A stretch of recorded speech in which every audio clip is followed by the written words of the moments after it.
Pues sí. Estamos grabando ya. Perfecto. Sí. Hola, buenas. Perdón por la breve demora, entramos 3 minutos tarde. Mi nombre es Luis Valle. Para los que no estuvieran aquí, soy uno de los coordinadores científicos, coordinadores técnicos del programa de Ruteal. Darle a todo el mundo eso, buenos días o buenas tardes en función desde donde se estén conectando. Bom dia a todas as persoas que se ligan dos países lusófonos e obrigado pelo interese, benvindos. Bienvenidas y bienvenidos a este segundo día de las jornadas profesionales de Ruteal.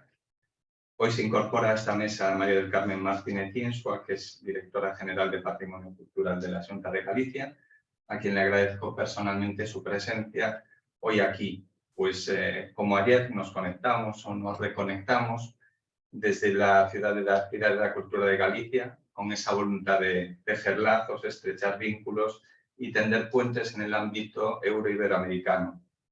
Una voluntad que creo que caracteriza a nuestra comunidad, Galicia, y de un modo muy particular a su capital, Santiago de Compostela, y que sin duda es una de las señas de identidad también del programa de Ruteal.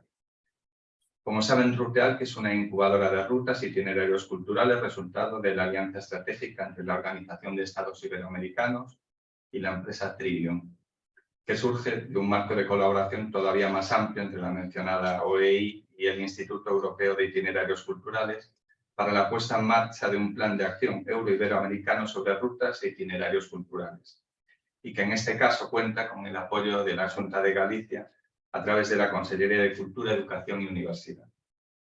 Pues bien, para inaugurar este segundo día de las jornadas profesionales con las correspondientes intervenciones institucionales, hoy nos acompaña, en primer lugar, la representante de la Xunta y amiga, la directora de Patrimonio Cultural, María del Carmen Martínez Insua, responsable de un departamento tan importante como complejo que se ocupa, entre otras cuestiones, de la delimitación y protección de los caminos de Santiago en Galicia, así como del desarrollo de los instrumentos de ordenación del territorio que tengan por objeto la protección de sus valores culturales.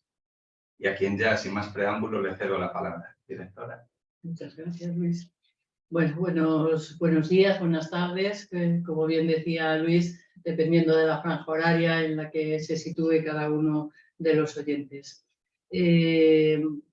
Saludar efusivamente a todos los participantes en estas jornadas, felicitar a los organizadores de las jornadas y muy especialmente también a Natalia, representante de la Organización de Estados Iberoamericanos, con la que nos une una estrecha relación de trabajo a lo largo del tiempo y bueno, pues a la que le quiero mostrar todo mi cariño y lógicamente la colaboración que siempre mantenemos. Felicitar también a todas las personas que participaron ayer. Ayer me fue totalmente imposible asistir con vosotros en la primera jornada, en la primera fase que tuvimos de estas jornadas. Saludar a todos los ponentes, tanto a los de ayer, que no tuve ocasión de hacerlo personalmente, como a los que van a participar hoy. Y saludar, lógicamente, como decía ya en un principio, a todos los que nos vais a escuchar. Como explicó Luis Valle, al que bueno, le agradezco la presentación que hizo mía, la Dirección General de Patrimonio Cultural, bueno, pues es el órgano de la Xunta de Galicia encargado de proteger y conservar todo nuestro patrimonio cultural. Como bien sabéis, el patrimonio cultural es una de las grandes riquezas que poseemos en nuestro territorio. Disfrutamos de bienes de interés cultural, disfrutamos de bienes catalogados y el número al que ascienden ambos en estos momentos supera los 80.000 bienes protegidos. Eso implica bueno, pues un ejercicio por parte de los poderes públicos de gran intensidad, puesto que los bienes patrimoniales, como bien sabéis, son extremadamente delicados. Su conservación es una obligación que asumimos los poderes públicos que tenemos dicho ámbito competencial. A nosotros recibimos esos bienes patrimoniales y, lógicamente, así como los recibimos e incluso mejorados, deberíamos de dejarlos para nuestras generaciones futuras. Ese es el objetivo principal que nosotros tenemos como Dirección General de Patrimonio Cultural. De ahí que, bueno, pues desde el minuto uno, cuando la empresa Trivium y la Organización de Estados Iberoamericanos, junto con el Instituto, bueno, pues de Itinerarios Culturales Europeos, plantearon la cuestión de colaborar con las diferentes instituciones y administraciones para llevar a cabo este tipo de sesiones, de jornadas, de ámbitos de trabajo, porque realmente, aunque sea online, estamos en estos momentos trabajando en lo que podríamos llamar la puesta en valor de lo que es el patrimonio cultural. La difusión es otra de las competencias que tenemos como Dirección General. La difusión del patrimonio entendemos que es realmente importante, puesto que no solo la conservación y la protección es una tarea relevante, sino que trasladar el conocimiento de estos bienes patrimoniales es esencial. Y estas funciones, lógicamente, se llevan a cabo a través de la promoción y de la difusión de los bienes patrimoniales. Por tanto, estas jornadas, que ya se celebraron el año pasado, una primera fase y un primer, bueno, pues una primera toma de contacto con todos vosotros, nosotros las entendemos esenciales a la hora de llevar a cabo una puesta en valor de lo que es el patrimonio cultural. El año pasado se centró, bueno, pues uno de los temas en la difusión de las buenas prácticas del Camino de Santiago.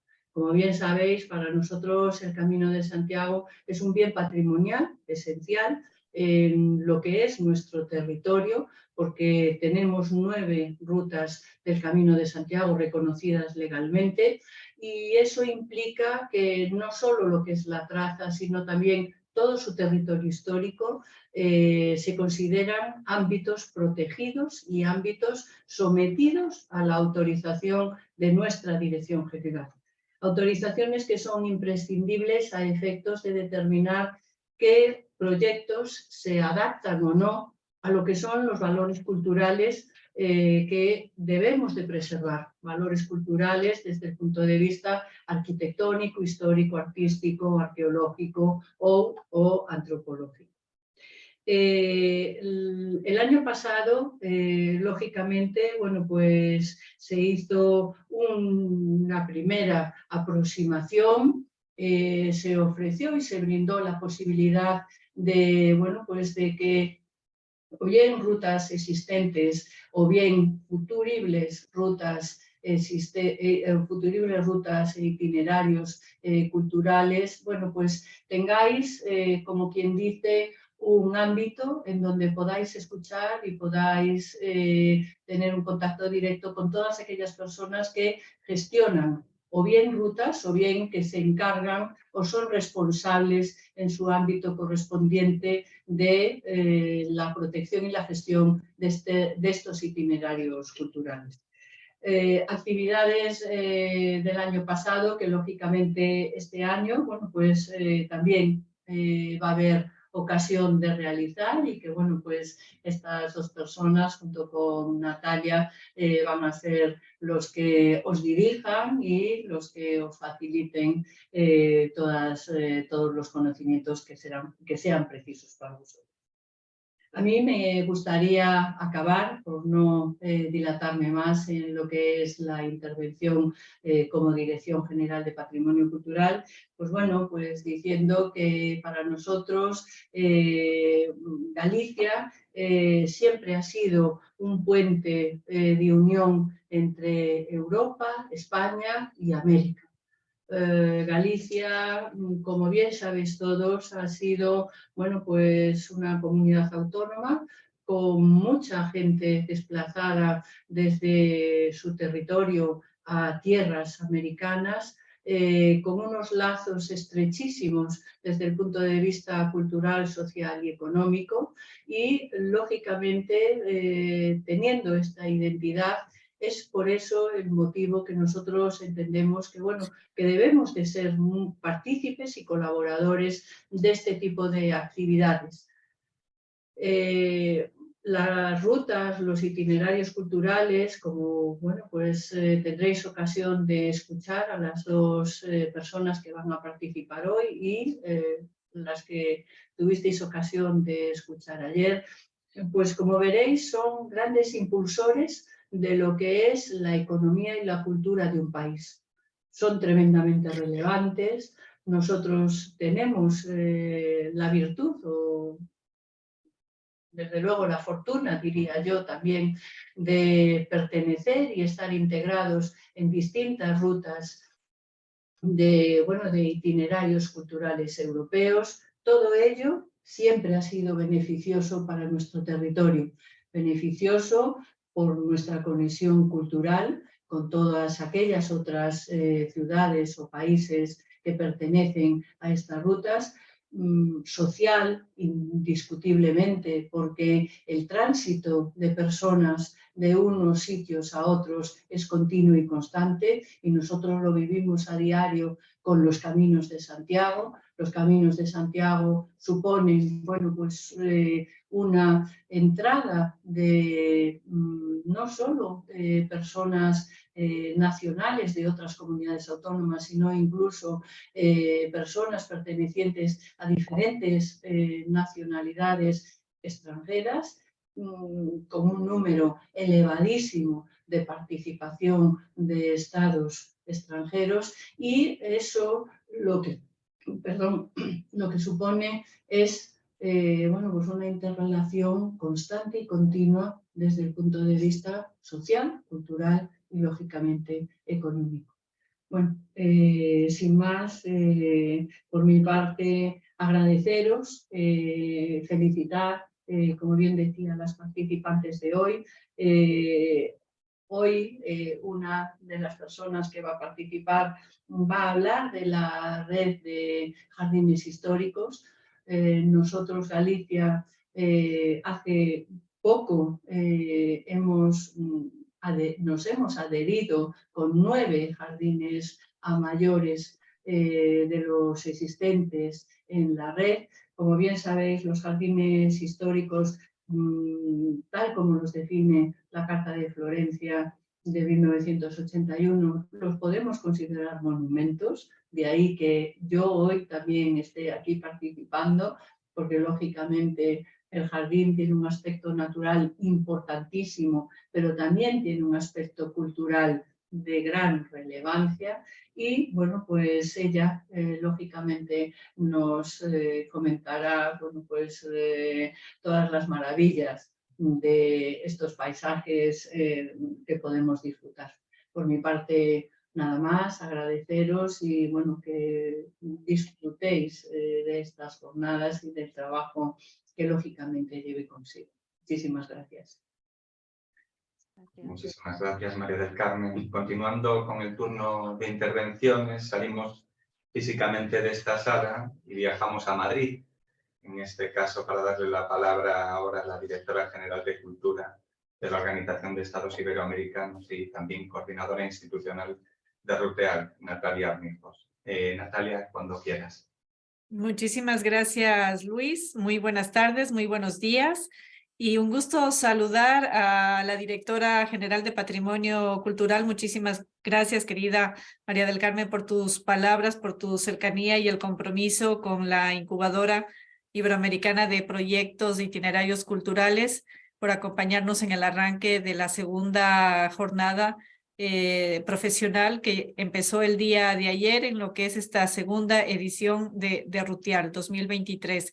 Quiero también saludar a César Abella, director de Trivium, socio estratégico desde Galicia de este proyecto, que como bien ha mencionado la directora general de Patrimonio Cultural de Galicia, pues toda esa experiencia que ha germinado ahí con tantos años impulsando y gestionando el Camino de Santiago, pues lógicamente los gallegos tienen muchísimo que contarnos sobre los itinerarios culturales en Iberoamérica y realmente es un gusto el poder contar con el apoyo de la Xunta de Galicia en este proyecto.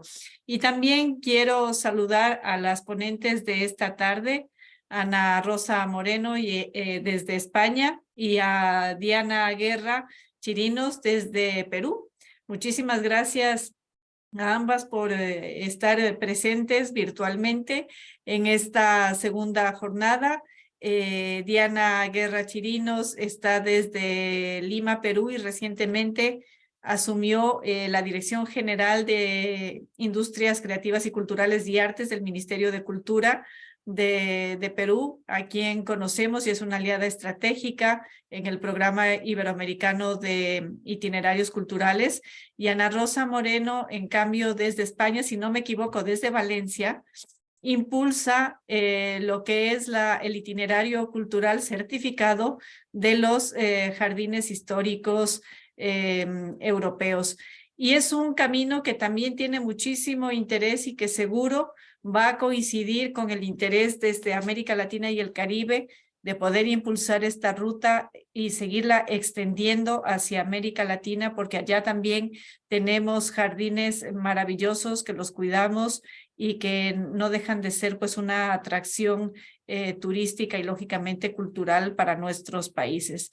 Así que muchísimas gracias a quienes nos acompañan en la apertura de esta segunda jornada. Y también mi saludo a todos quienes se han sumado a esta plataforma virtual para poder aprender, escuchar, reflexionar y después preguntar más sobre la gestión de dos itinerarios culturales muy interesantes, tanto en el ámbito europeo como en el ámbito de América Latina y lo que es sobre todo América del Sur, que nos contará Diana Guerra sobre el camino del Capañán. Así que sin más, nuevamente, muchísimas gracias y un saludo desde la Organización de Estados Iberoamericanos. Pues perfecto, muchas gracias, Natalia. Para cerrar el turno de palabras de presentaciones, regresamos de nuevo de vuelta a la Ciudad de la Cultura y ahora nos hablará César Abella, que efectivamente con Natalia Armijos es también co-coordinador institucional de este programa, además de director de la empresa Trivium. César, cuando te parezca, tienes la palabra. Muchas gracias, Luis. Simplemente mi intervención va a ser realmente breve. Agradecer a todos los participantes, a todos los oyentes que nos acompañan en el día de hoy, que también nos acompañaron en el día de ayer.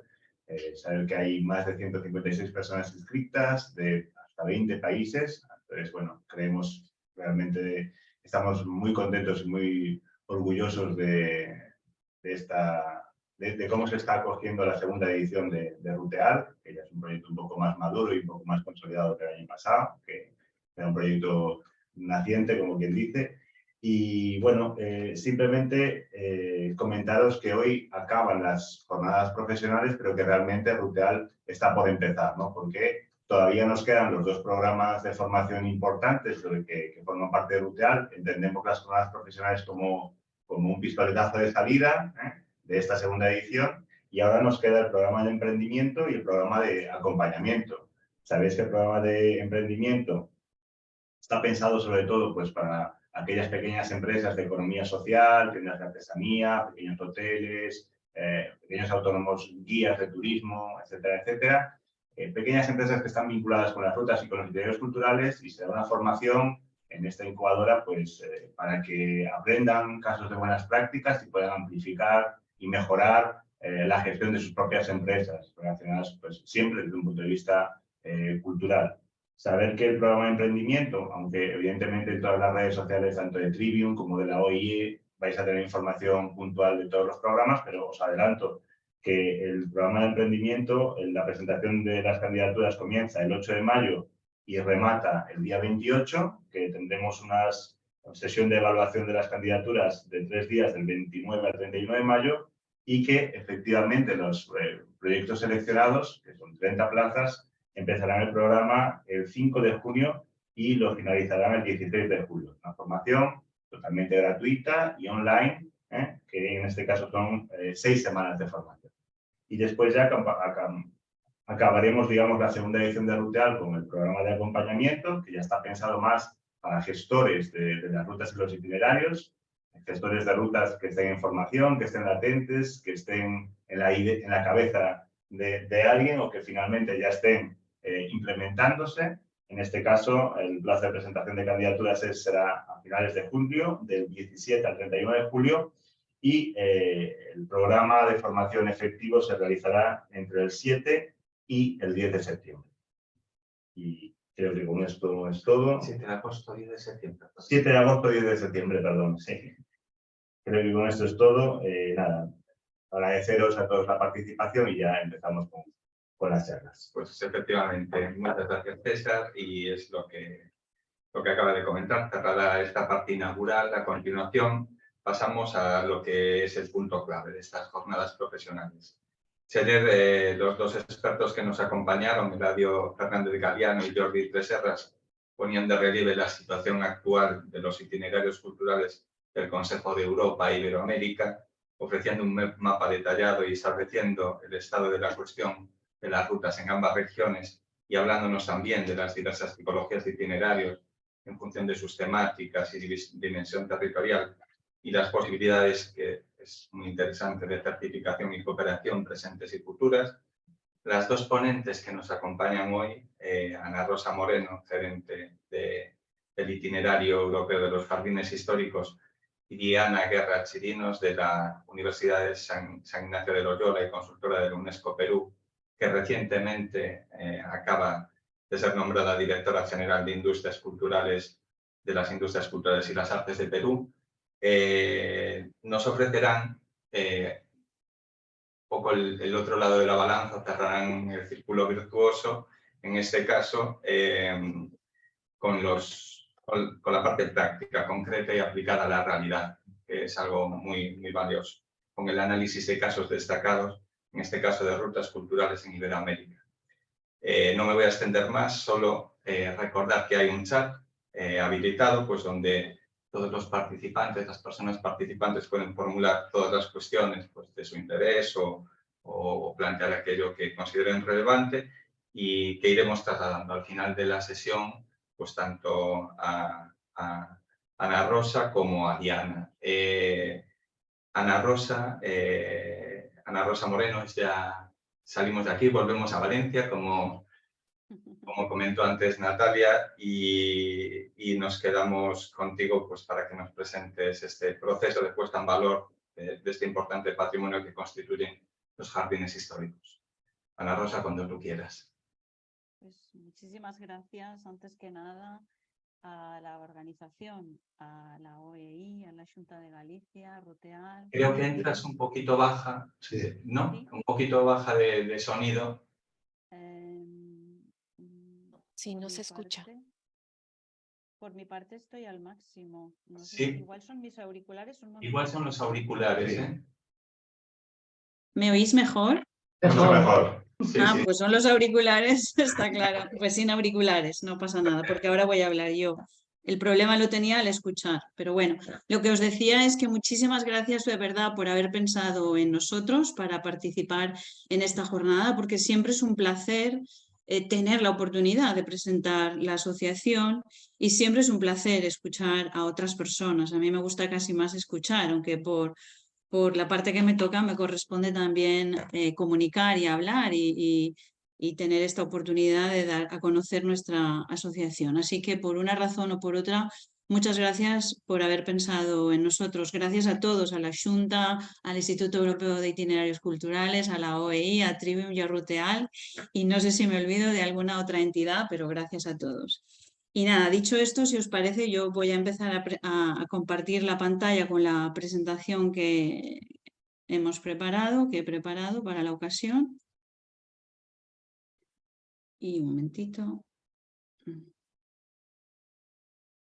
Vale, no sé si lo veis bien. Un momentito, porque tengo yo que apartar esto. Vale. ¿Veis bien la presentación? Vale.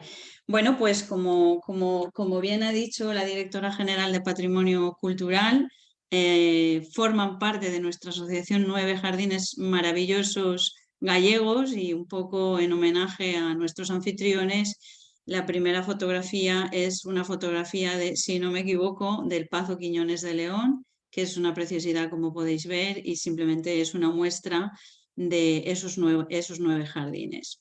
La presentación está pensada para comentaros un poquito cómo ha sido el proceso desde que esta asociación se constituye hasta hoy, y un poco las actividades que hacemos, y luego pues si hay algún otro aspecto que os apetezca que desarrollemos en la charla o en las preguntas, sin ningún problema, porque tal vez hay algún aspecto que no he considerado al preparar la presentación.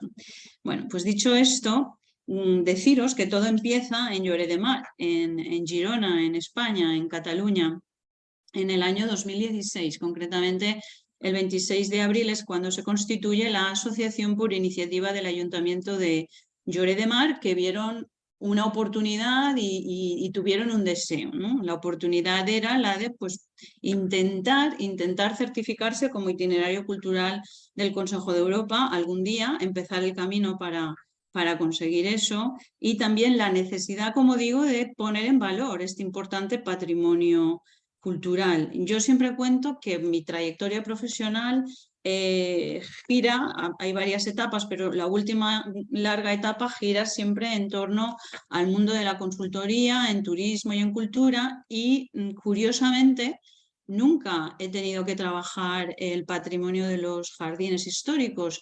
Para mí, porque yo no soy una persona que venga del mundo del paisajismo ni de la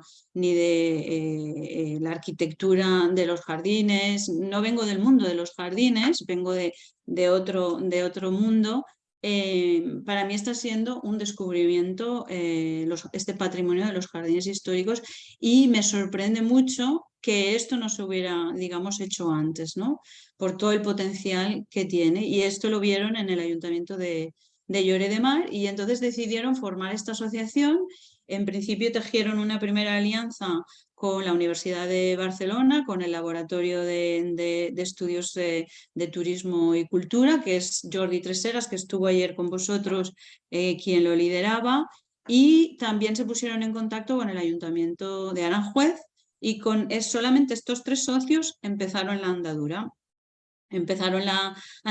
Y ya en 2017, con algún que otro socio más, ya montan el primer foro de los jardines históricos, que hemos seguido organizando cada día. Un momentito, porque la pantalla me tapa aquí a mí. Vale.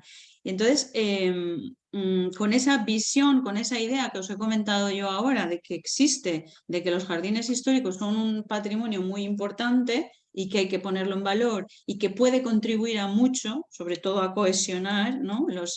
todo lo que tenemos en común en los diferentes países europeos, y también que puede contribuir a hacer que todos tengamos una vida mejor, ¿no? Porque es verdad que alrededor del jardín hay mucho que contar, mucho relacionado con la naturaleza, con el medio ambiente, con la cultura, que son todo dimensiones que de alguna manera nos hacen a todos mejores, ¿no? Entonces existió esta visión desde el primer momento, y con esta visión es con la que os digo que se empezó a forjar todo, con el objetivo de poco a poco ir convirtiéndonos en una red cada vez más sólida y más cohesionada, y con el objetivo, como os he dicho antes, de convertirnos en itinerario cultural del Consejo de Europa. Y eso, que era una visión y era un objetivo, pues se plasmaba cada día en hacer cosas, porque obviamente no podemos aspirar a conseguir nada sin ponernos manos a la obra. Entonces, además de intentar cumplir con todos los requisitos para que se nos certificara, pues poco a poco se va trabajando en ir creando algún tipo de contenido, o bien educativo, o bien cultural, o bien turístico, poco a poco, porque como supongo sabéis y a lo mejor os comentaron ayer, pues las asociaciones empiezan por poco, hay poquitos recursos, hay poquitos socios y no se puede intentar hacer todo desde el principio. Pero bueno, pasito a pasito se empezaron a poner en marcha actividades, que por eso en esta pantalla compartimos fotografías de actividades en nuestros jardines, porque la pantalla anterior es la pantalla de patrimonio monumental, digamos, y esta pantalla es la del contenido, ¿no? La de lo que hay que ir haciendo poquito a poco para convertirnos, como queríamos, en itinerario cultural del Consejo de Europa. Justo antes de conseguir esta certificación y desde el 2016, pues esto fue de 2016 a 2018-19, ya eran 16 socios de 6 países. Digo eran porque yo no he tenido, digamos, relación con la asociación hasta que, digamos, que yo me incorporé para defender la candidatura. Y aquí en este momento, cuando se estaba creando todo, yo no formaba parte de ello, o sea, pero quiero poner en valor que en tan poquitos años, desde el 2016 hasta el 2018, se pide por primera vez la candidatura, no se concede y se concede la segunda vez en el 2019, y ahí ya eran 16 socios. Y fue en el año 2020 cuando conseguimos certificarnos como itinerario cultural del Consejo de Europa. Justo fue el año del COVID, tuvimos que hacerlo todo online y por eso lo que es la entrega de diplomas fue todavía el año pasado. Simplemente he puesto la foto para compartirla con vosotros. Bien, entonces estas dos pantallas que siguen tienen que ver con lo que son los itinerarios culturales del Consejo de Europa, que esto supongo que ya os lo comentaron ayer, tampoco me voy a detener porque solamente es un pantallazo, pero me gusta especialmente incidir en esta frase de lo que son los itinerarios culturales del Consejo de Europa, porque son un viaje, dicen, por el espacio y por el tiempo. Aparte de una frase muy bella, me parece que refleja totalmente de lo que se trata, ¿no? Por una parte, toda la parte histórica, que es el reflejo que en nuestros jardines históricos tiene el tiempo, y luego el espacio, que en el caso de nuestros jardines históricos, como en cualquier otro monumento cultural, pues la parte del espacio y del lugar cobran especial importancia. Y en nuestro caso concreto, los jardines históricos son un espacio especialmente interesante, sobre todo en esos tiempos en los que nos tocó defender la candidatura, porque eran tiempos del COVID, donde el espacio abierto y natural de nuestros jardines históricos cobró una gran relevancia. Fueron unos de los primeros lugares que la gente pudo visitar en aquella época. Y de hecho creamos una serie de artículos y tal en aquellos momentos relacionados con esto. Bueno, pues con esa idea y con la idea de defender los valores del Consejo de Europa, los derechos humanos, la diversidad cultural, el diálogo intercultural, etcétera, se pone en marcha este programa y obviamente todas las asociaciones y todos los itinerarios culturales que formamos parte los secundamos totalmente. Digamos que los itinerarios culturales del Consejo de Europa tienen como dos grandes dimensiones o caras. Una es la que se sustenta en el patrimonio cultural, obviamente, y la otra es la vertiente turística, que no debemos olvidar, porque hay veces que también cuando nos rodeamos de la gente de la cultura, del mundo de la cultura, los del turismo piensan que al turismo no lo incorporan y al revés. Digamos que este es un debate que aquí está totalmente superado.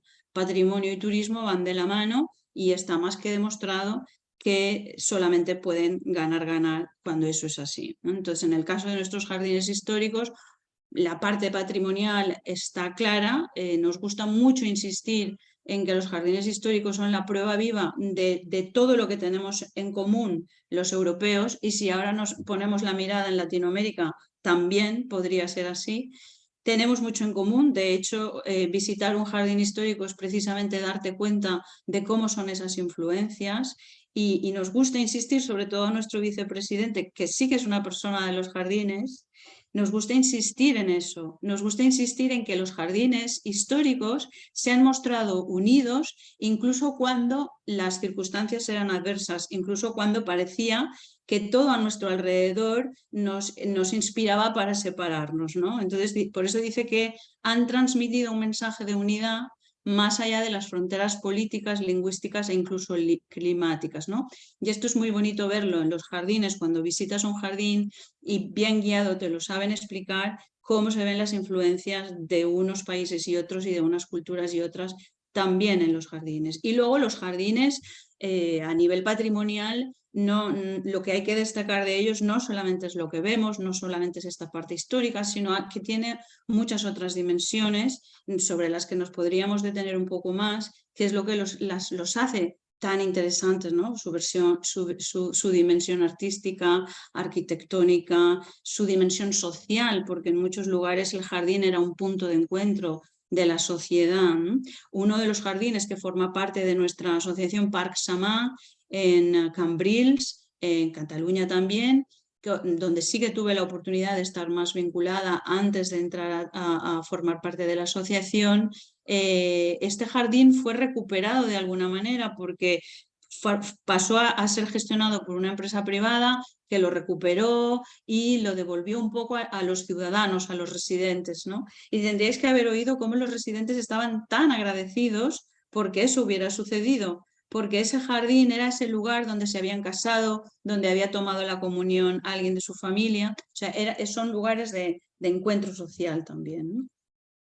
Y bueno, y a nivel turístico, pues también nos lo podemos imaginar, son un lugar de visita que, como digo, se puso mucho en valor en la época del COVID y son, pues eso, estos lugares de encuentro no solo para residentes, sino también para la gente que viene de fuera. Bien, pues hecha esta pequeñita introducción sobre estas dos vertientes, ¿no?, de los itinerarios culturales del Consejo de Europa, os paso a comentar algunas generalidades. Ya sabéis que cualquier itinerario, o sea, cualquier asociación, itinerario que aspira a ser itinerario cultural del Consejo de Europa, tiene que decidir sobre qué temática entra en el programa. Y obviamente en nuestro caso la temática son los jardines históricos. Y tal y como ha dicho la directora general, nosotros nos apoyamos en la Carta de Florencia para definir y decidir qué es lo que es un jardín histórico. Si vemos esa definición de lo que es un jardín histórico, es una composición arquitectónica y hortícola de interés para el público desde el punto de vista histórico y artístico. Tiene siempre una dimensión, digamos, artificial y una dimensión natural. Tiene siempre la influencia de la mano del hombre sobre la parte natural, ¿no? Y igual que os he dicho que antes había una frase que especialmente me parecía relevante, en el caso de esta definición de los jardines históricos hay una frase que a mí me gusta especialmente, que es la de que la apariencia de los jardines históricos refleja el equilibrio perpetuo entre el ciclo de las estaciones, el crecimiento y la decadencia de la naturaleza y el deseo del artista, de la mano del hombre y artesano, por mantenerla permanentemente inalterada. Este equilibrio entre la artesanía, entre el arte, entre la arquitectura y la naturaleza, me parece bellísimo, como bellísimos son los jardines cuando los visitas y sabes apreciar esa visita, ¿no? Entonces, bueno, ¿por qué os comento esto? Os comento porque sí, esta es una definición bastante acertada, pero obviamente luego siempre hay como vacíos en los que, y esto os lo comento porque cuando algún nuevo socio quiere entrar en nuestra asociación, lo primero que pedimos es un informe a nuestro comité científico, quien debe de decidir si se puede considerar un jardín histórico, y ahí es donde digo que me doy cuenta que hay veces que no es tan fácil saber lo que es un jardín histórico, ¿no? Entonces, aunque partimos de esta definición, obviamente el comité científico, bueno, la asociación en realidad es la que crea estos criterios y es el comité científico quien los utiliza porque, por ejemplo, cuando nos referimos a la relevancia patrimonial, esto no es una ciencia exacta, es subjetivo de alguna manera.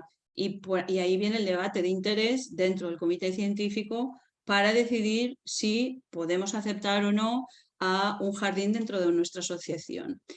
Es verdad que el comité científico solamente es un órgano consultivo y es luego la asamblea la que vota la adhesión de los socios o no. Pero su informe, la verdad es que nos sirve de orientación y de guía y siempre, de alguna manera, en la asamblea se ha votado lo que el comité científico ha orientado. Entonces, aparte de esta definición, como os digo, pues se tienen en cuenta pues, la antigüedad del jardín, si tiene algún tipo de protección legal, esta relevancia patrimonial, que es donde digo que a veces viene este debate, y luego otros requisitos que también que contemplamos no solo en nuestros estatutos, sino que también el Consejo de Europa, el Instituto Europeo de Itinerarios Culturales nos, entre comillas, obliga a que eso sea así, ¿no? Y es que los jardines organizan actividades culturales, educativas, artísticas, de investigación, y que estén abiertos al público, obviamente, ¿no? Entonces, digamos que estos son los grandes criterios. Y en cuanto a cómo estamos organizados, que esto es algo que a mí personalmente también me gusta saber de otros itinerarios, pues en nuestro caso no tenemos que perder de vista, de todas formas, que nosotros nos hemos certificado en 2020, es decir, somos todavía muy jóvenes y en ese sentido la sofisticación, digamos, incluso de nuestra gobernanza todavía no ha llegado al punto al que a lo mejor deberíamos de llegar. De manera que ahora mismo, pues bueno, nuestra gobernanza está formada por una junta directiva con un presidente, un vicepresidente, una secretaría, una tesorería y 3 vocales, que se reúne un poco según la necesidad, siempre mínimo 2 veces al año antes de nuestras asambleas generales, pero suele haber unas 4 reuniones al año. Luego nuestra asamblea general, que es donde decidimos todo y son nuestros socios los que lo votan, el apoyo consultivo que recibimos del comité científico y la gestión que en este momento está totalmente personalizada en mí, porque la asociación es una asociación, como digo, joven y que todavía no puede permitirse un staff, con lo cual la labor esta de gerencia se subcontrata a una persona profesional que en este caso, como digo, recae en mí, podría ser otra persona, soy yo, y ni siquiera es a tiempo completo. Lo digo porque también es importante referenciar todo lo que yo estoy contando sobre esta asociación, nuestra actividad, etcétera, con los recursos de tiempo y económicos también, ¿no? Entonces, bueno, esta es nuestra estructura de gobierno y no sé si recordáis que os he dicho antes que justo antes de que nos certificaran, éramos 16 socios de 6 países, pero justito antes, cuando se preparó todo el papeleo, eran 5 países, no eran 6 países. En estos momentos somos 27 socios de 10 países y ahora justo el 26 de mayo vamos a celebrar nuestra próxima Asamblea General en Florencia y ahí van a entrar 1, 2, 3 socios más y 5 jardines más. Tenemos además de los socios, tenemos colaboradores, gente que puntualmente colabora con nosotros en investigaciones, por ejemplo, publicando contenidos. Y en estos momentos nuestro comité científico está formado por 8 profesionales que vienen de muchos del mundo académico, del mundo de los jardines históricos, pero también los combinamos con gente del mundo del turismo y de la gestión.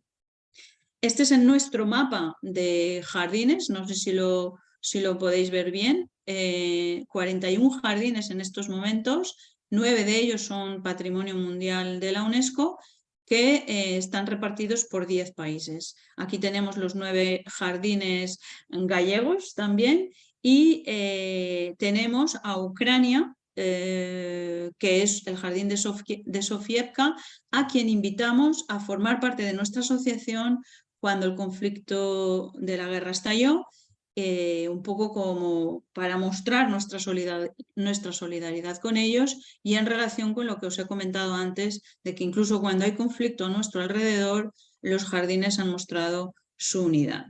No me quiero detener mucho y lo único que voy a hacer es comentar algunas actividades para que, bueno, pues para facilitaros un poquito, como os digo, el que enmarquéis nuestra actividad. Sabéis que los itinerarios culturales del Consejo de Europa se basan en 5 campos de acción, es decir, que los que somos itinerarios certificados debemos de trabajar en esos 5 campos de acción. Supongo que esto os lo explicaron ayer y por eso yo no me voy a detener explicando cada uno de los campos. Lo único que voy a hacer es comentaros algunas actividades.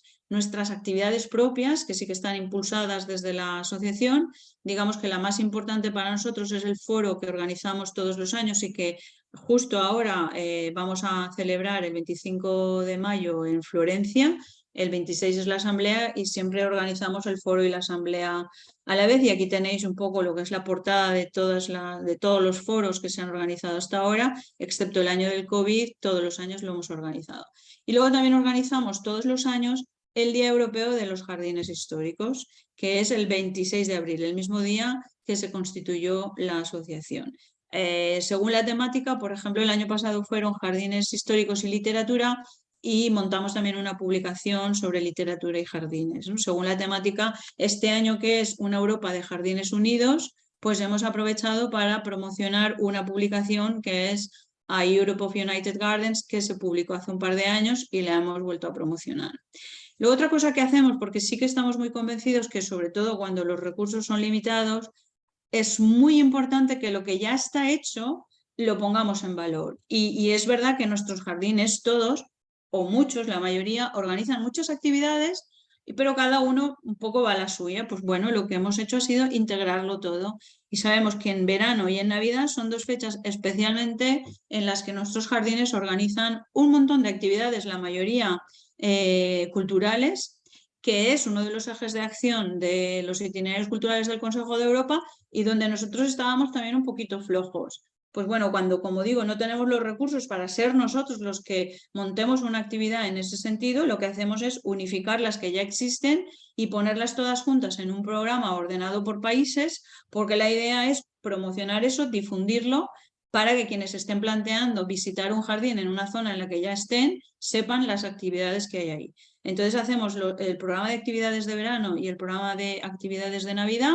También organizamos el programa, obviamente, del Día Europeo de los Jardines Históricos, que acaba de terminar ahora, y hacemos lo mismo, unificamos todo y lo damos a conocer. Y luego también, pues por ejemplo, todo esto son actividades nuestras. Cuando estábamos pasando la fase del COVID, pusimos en marcha una publicación que es Jardines Históricos frente al COVID, tiempo de reflexión y de acción, porque fue ese tiempo en el que pudimos muchos reflexionar sobre muchas cosas, pero que también había que hacer. Hicimos esa publicación, estamos ahora intentando poner en marcha otra publicación que para nosotros es clave, que es la guía de turismo de todos los jardines históricos. Hemos, por ejemplo, puesto en marcha una serie de vídeos temáticos sobre tipos de jardines, ya vamos por el 3er capítulo.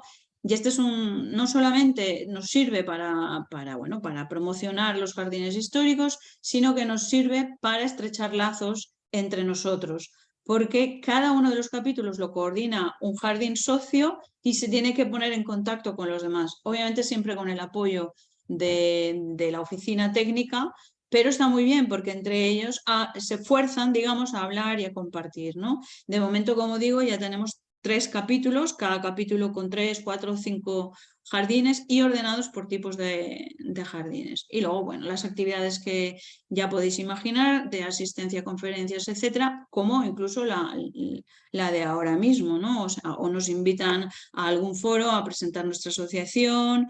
Este en concreto que veis en la pantalla era sobre un tema muy concreto de los jardines, que es toda la parte de cuando los jardines tienen también sus huertos, ¿no? Y que es otro mundo, otra dimensión de los jardines, como decía, muy interesante. Luego, nosotros ponemos un especial cariño en toda la parte que tiene que ver con visibilidad y promoción, folletos, etcétera. Nos gusta mucho cuidar esa imagen, ¿no? Al final todo tiene que respirar lo mismo, o sea, esa belleza que os decía yo que encontráis en el jardín, debemos de ser capaces de encontrarla también en nuestras publicaciones, en nuestra web que acabamos de lanzar ahora nuestra nueva web, de la cual estamos muy orgullosos. Todavía está en construcción, pero ya se puede ver.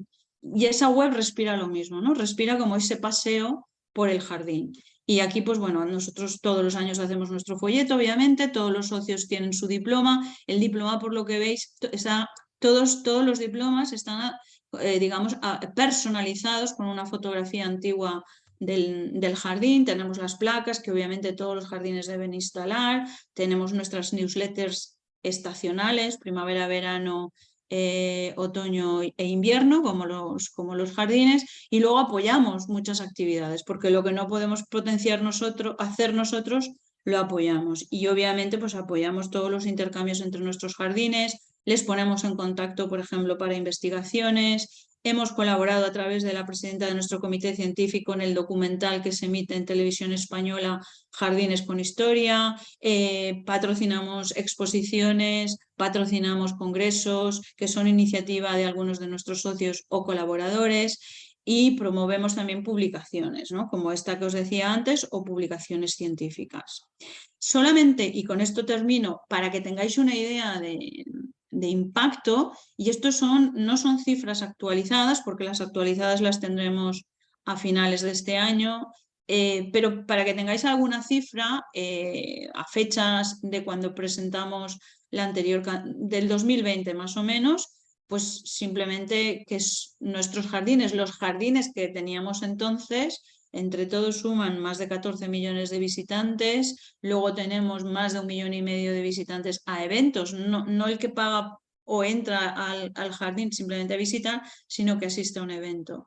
O más de 60 millones de euros en ingresos, actividades culturales, educativas y artísticas, tantas que al final pusimos más de 500, más de 26.000 visitas a nuestra web, que esto es ya más de 30.000, eso sí que os lo puedo decir. Y luego sí que es verdad que el mundo de los jardines históricos es un mundo donde hay muchísimas personas que vienen del mundo académico y que tienen mucha producción científica. Y esto es algo que a nosotros nos beneficia, obviamente. Y para terminar, pues simplemente deciros que para nosotros formar parte de los itinerarios culturales del Consejo de Europa, pues todos son ventajas. Es un reconocimiento que ha hecho que muchos otros jardines tengan interés en formar parte de nuestra asociación, aunque sí que es verdad que para nosotros ahora mismo es más importante la sostenibilidad de nuestra asociación, el ir poco a poco e ir, digamos, afianzando lo que hacemos, más que tener muchísimos socios y crecer mucho, muy rápidamente. Para nosotros, digamos que esa calidad es importante, y luego ya sabemos todos que tejer buenas relaciones es algo que se hace poquito a poco y con mucho cariño, pero sí que es verdad que desde que nos certificamos, pues bueno, ya habéis visto las cifras de ser 26 socios, perdón, de ser 16 socios a ser 27, 31, 32 que vamos a ser ahora, y a ser 41 jardines, 45 que vamos a ser ahora. Así que por mi parte yo ya he terminado. Igual ha sido muy rápido, pero siempre prefiero pecar de corto que no de largo, porque tendremos oportunidad de que nos hagáis preguntas después. Muchísimas gracias por vuestra atención.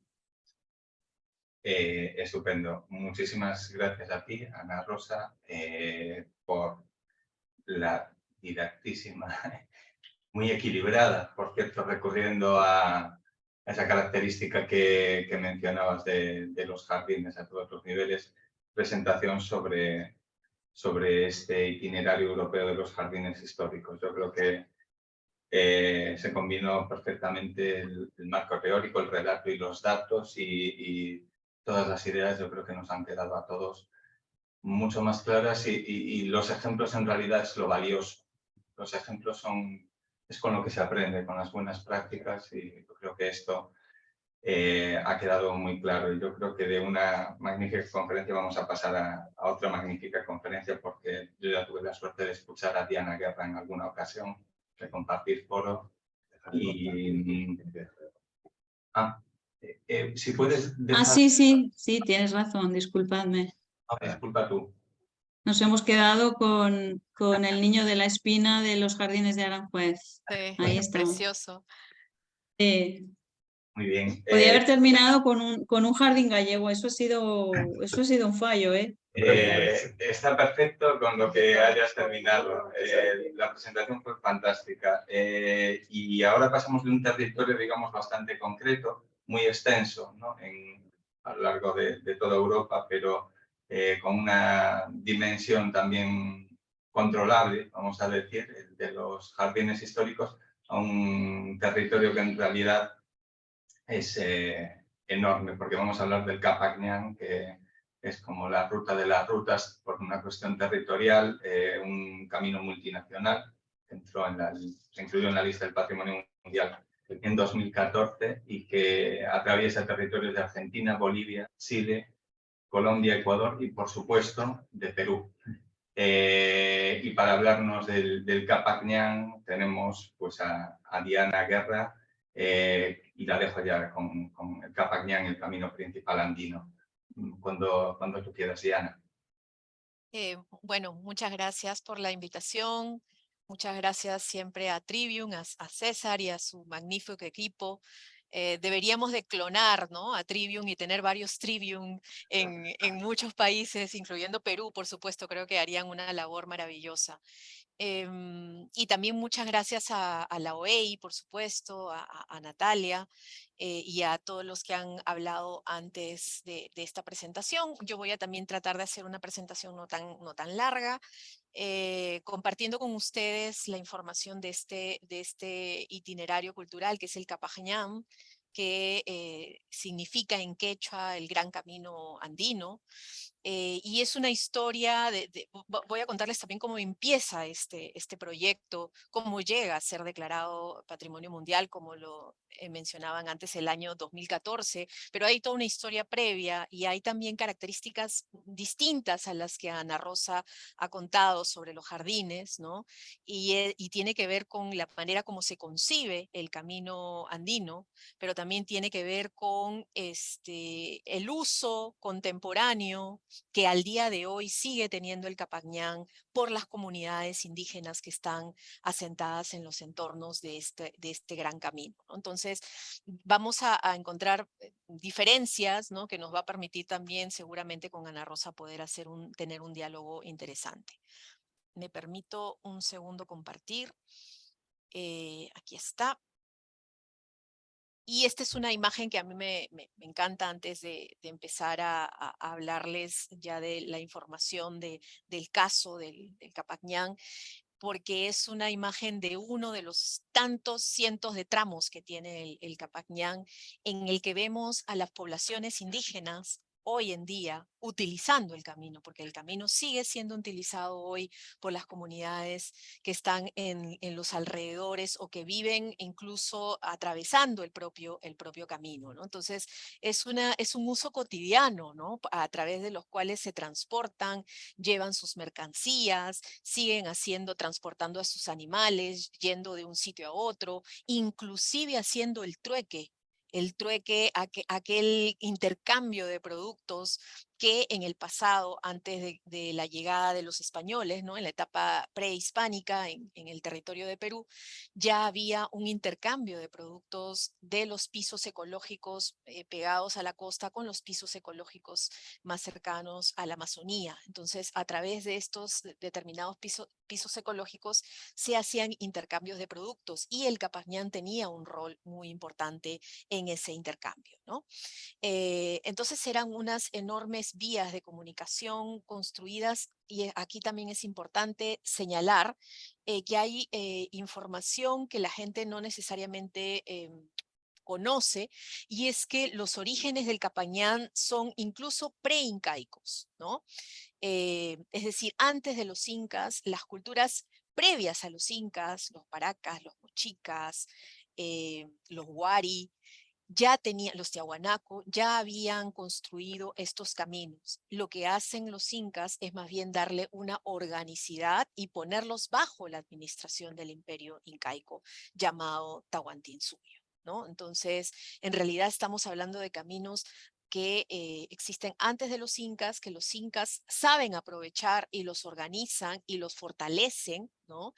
Y que de alguna manera subsisten en la etapa colonial, cuando estamos ya bajo la corona española, y subsisten a través de la etapa republicana, y lo podemos encontrar el día de hoy siendo usado por las comunidades andinas. Me disculpan si se me ha metido algo al ojo que me está dejando un poco, mil disculpas, estoy acá que me lo trato no sé qué cosa es lo que estoy tratando de no... de que no me perturbe. Bueno, aquí ustedes podrán ver el mapa el mapa del Capañán en el territorio sudamericano. Como verán ustedes, y efectivamente lo decían antes, abarca varios territorios, ¿no? Colombia tiene un pedacito, hay una Colombia andina, ¿ah? Que muy poca gente conoce, ¿no? Colombia se asocia más a un país caribeño inclusive, ¿no? Pero en realidad Colombia es un país andino también, tiene una parte andina y tiene también varios vestigios arqueológicos interesantes. Entonces, está Colombia, está Ecuador cruzado íntegramente por el Capañán, está Perú, que es quien probablemente tiene la mayor parte de los caminos. Bolivia, también ustedes verán ahí cómo transita y corta una parte de Bolivia. Chile, por supuesto, incluso Chile hasta casi la mitad del territorio chileno hasta la ciudad de Santiago y un poquito más allá. Y por supuesto hay un tramo que también pasa por Argentina, ¿no? Pero quiero comentarles cómo es que surge este proyecto. Yo le llamo proyecto porque es así como nace en el Perú. En Perú, el año 2001, un grupo de arqueólogos hacen presión al Estado peruano y a través de llamar la atención de las autoridades de lo que en ese momento era el Ministerio de Cultura, que se llamaba Instituto Nacional de Cultura, se presiona al Estado peruano para que tome interés y especial protección al camino Inca, que en ese momento se llamaba y se conocía como Camino Inca, ¿no? De hecho, recuerden ustedes que el tramo Camino Inca que te lleva hasta Machu Picchu, que es un tramo que se camina durante 3 a 4 días, dependiendo de tu condición física, ¿no? Del manejo que tengas, de la altura y de la dificultad de los caminos, ese tramo ya estaba siendo visitado y conocido en los años 60, ¿no? Del siglo pasado. En los años 60 ya habían grupos de viajeros que recorrían el Camino Inca, que era este tramo de 180 kilómetros que te lleva caminando hasta el Machu Picchu, ¿no? Por supuesto que el 2001, cuando este grupo de arqueólogos se presenta al Estado y le pide al Estado peruano crear un proyecto especial de protección de este camino, ya no solo se referían a este tramo, sino que se estaban refiriendo a todos los caminos que estaban en el territorio de Perú. Es importante entonces tener en cuenta que el proyecto empieza en el territorio del Perú con la intención, de hecho, Perú lo que hizo fue inscribir únicamente el año 2001 el tramo de Perú en la lista de Patrimonio Mundial de UNESCO. A partir de ahí, UNESCO, interesado en el proyecto y aceptando la inscripción del Capañán, es que empieza a trabajar y asesorar al Perú, acompañar al Perú en un proceso mucho más grande de empezar a invitar a los otros países andinos a formar parte de un proyecto Capañán, para recuperarlo y para tener como uno de sus hitos la inscripción en la lista del Patrimonio Mundial. Entonces, el año 2003 empezaron las primeras reuniones técnicas y políticas en el que el Perú convoca a Argentina, a Chile, a Bolivia, a Colombia, ¿no? A Ecuador, reuniones que se llevaron a cabo en la ciudad de Lima y en la ciudad de Cusco por el año 2003, y empieza a plantearse una protección conjunta del camino y una inscripción conjunta del Capañán, ¿sí? Entonces, a partir de ahí se comprometen además los presupuestos. El gobierno peruano ya tenía un presupuesto asignado al proyecto, pero los otros países empiezan también a asignar presupuestos a partir del 2004 sobre todo, y empiezan a realizarse una serie de reuniones en La Paz, en Buenos Aires, en Santiago, en la ciudad de Pasto en Colombia, en Lima nuevamente, en Bogotá también, en Cusco, y se van digamos, turnando las ciudades donde se empiezan a hacer unas reuniones que toman hasta el 2014 mismo, que es cuando ya se logra la inscripción.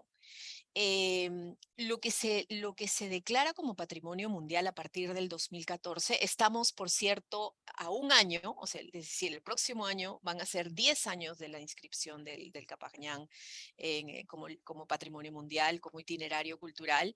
Lo que se inscribieron son los tramos más significativos de este camino. No se inscriben todos, ¿no? Estamos hablando de 60.000 kilómetros. que no son inscritos en su totalidad, sino que son inscritos por tramos, por secciones, en los que evidentemente estuvieran en mejores condiciones de conservación y en el que pudiéramos encontrar estos criterios de autenticidad, de integridad, el valor universal excepcional de un patrimonio como este. Lo interesante es que a partir del 2001 en adelante empezaron a realizarse una serie de trabajos multidisciplinarios con una serie de componentes de investigación. Es decir, el proyecto, y esto es una cosa importante a recalcar, cuando nace el proyecto del Capajñán, nace como un proyecto de investigación. Ese es el primer componente con el que nace el Capajñán, un proyecto de investigación que poco a poco va caminando y dando los pasos hacia ser declarado Patrimonio Mundial. Es decir, primero viene el componente de la investigación y luego más adelante es que ya se empieza a trabajar la puesta en valor de este itinerario. ¿Cuáles son esos componentes de investigación con los que nace el Capajñán? Componente arqueológico, componente de conservación, componente etnográfico, ambiental, histórico y geomático. Es decir, esos son los componentes que suponen, y esto también es una característica interesante del Capajñán, suponen cientos de profesionales de la arqueología, de la geografía, de la historia, de la antropología, de la arquitectura también, de la etnografía, de todas estas disciplinas, suponen el trabajo de cientos de estos profesionales durante años en el territorio. Es decir, han habido infinidad de recorridos en los distintos tramos del Capajñán para poder hacer estos trabajos de investigación, que son los principales componentes. A partir de ahí, lo que se empiezan a generar son una serie de publicaciones. Hay una serie de publicaciones que se trabajan en la que hay muchísima data recogida en campo de todos estos componentes que les he mencionado. Por lo tanto, la riqueza de investigación científica, académica sobre el Capajñán es un elemento que hay que mencionar porque es un elemento muy importante que caracteriza a este itinerario. También se trabajaron fichas de registro homogéneas, se trabajaron actividades homogéneas, se trabajaron una metodología homogénea para hacer la investigación y la puesta en valor del camino.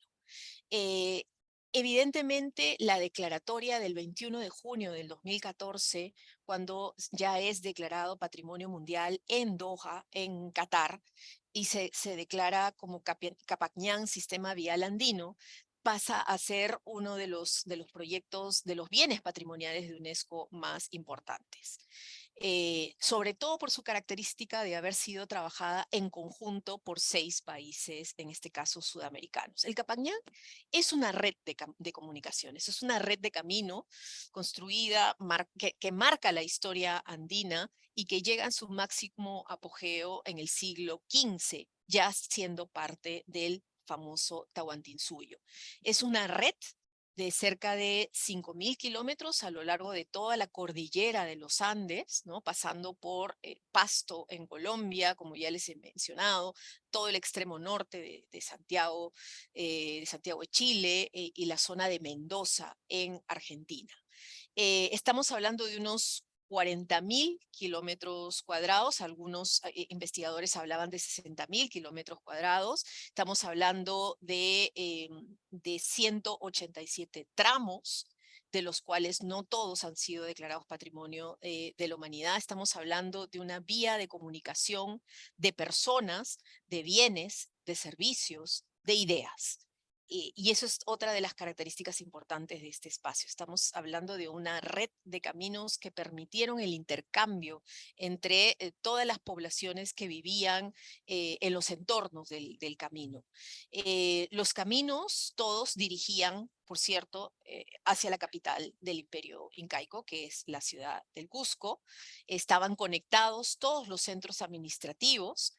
Y quiero que quede claro que estos caminos fueron constantemente usados a través de caravanas, de ejércitos, de personas que los recorrían, de encargos tanto del Estado inca como de los mitimaes, los burócratas, los técnicos, los mensajeros chasquis, ¿no? Estas personas que corrían llevando mensajes del Inca hacia las distintas poblaciones. También el Inca mismo transitó por el Capacñán y su séquito real también transitaba por ahí. Iban y venían diariamente de la misma manera, salvando por supuesto las distancias de los tiempos transcurridos, que lo hacen las poblaciones andinas hoy en día. El Capacñán es una expresión tangible de la expansión incaica, de la convivencia de un orden imperial que trabajó con, que tuvo a una serie de poblaciones alrededor de la cordillera de los Andes, digamos, sometidas a esta nueva orden político, ¿no? Las diferencias de las sociedades andinas, todas sus características, además del manejo del territorio, del manejo de paisaje, la articulación de los distintos grupos sociales, la manera como se producían, cómo se comercializaba, cómo se comunicaba en ese momento, son parte importante de esta red de caminos.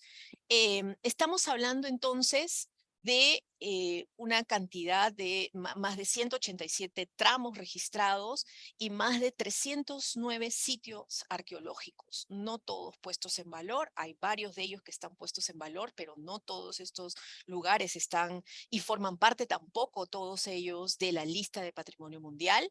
Se han elegido una serie de tramos que fueron incluidos dentro de la lista de Patrimonio Mundial, y esa serie de tramos cumplían una serie de requisitos que fueron acordados entre todos los países que integran este itinerario. Hay una serie además de sitios arqueológicos emblemáticos, entre ellos en el territorio de Perú está Pachacamac, por supuesto, está Huanocopampa, está Choquequirao, está Racchi, está Aipate, que son los sitios arqueológicos más importantes que forman parte de esto y que están siendo objeto de proyectos de conservación y de restauración. Repito, no todos los sitios, estos 309 sitios arqueológicos están siendo puestos en valor, solo algunos de ellos son seleccionados en cada uno de los países y son trabajados para que sean digamos, también susceptibles de uso turístico. Y ese es un elemento que también me gustaría mencionar. Y es que el componente turístico del Capacñán,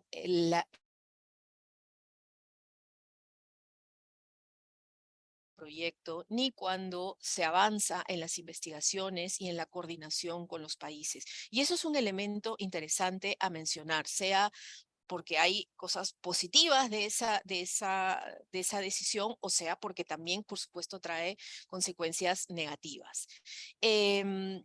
Nunca ha sido concebido como un itinerario turístico, como una ruta turística, si bien es cierto, como ya he mencionado, que había este tramo que históricamente el Camino Inca ha sido ya usado turísticamente y de forma muy intensiva.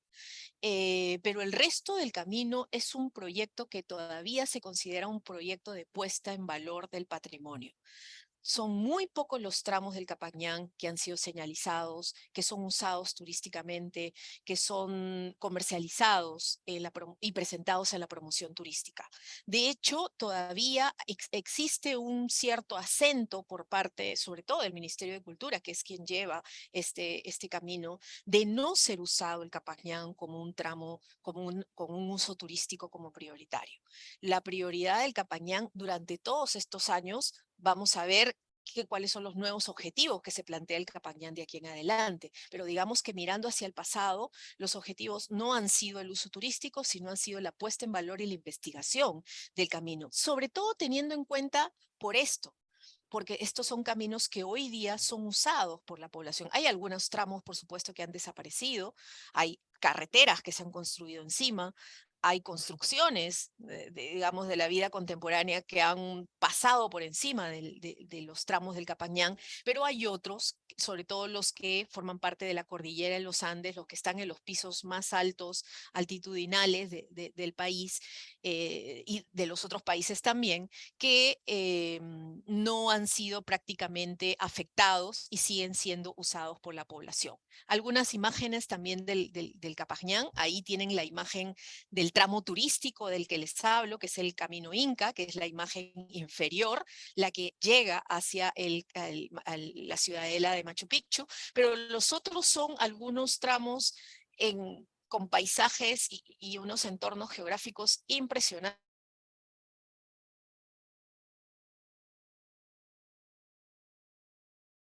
Algunos, como les digo, que también ya han sido transformados y usados de otra forma, ¿no?